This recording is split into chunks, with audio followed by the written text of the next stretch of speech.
Hey NLCC, my name is Jeff Reed.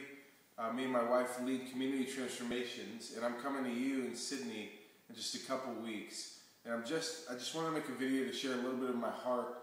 I'm so stoked to be with you guys. I've heard what's going on from Matt Kang and Andrew Song, and I just believe that the Lord wants to impart a deeper desire and hunger for intimacy with Him that leads to fruitfulness in the nations. That the more we press into His heart, that when the first commandment is put in first place, that the second commandment is actually anointed. And that our first goal of our heart that He would awaken would be to love the Lord your God with all your heart, soul, mind, and strength, and to love your neighbor as yourself. And so I'm excited to journey in that with you and spend time worshiping, loving the Lord together, teaching about His heart for people on the streets, and then going and doing it and seeing people come to the Lord. I've just returned from England. I'm in California now.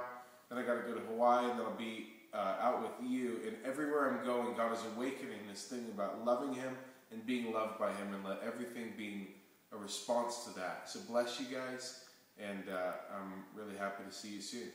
Bye-bye.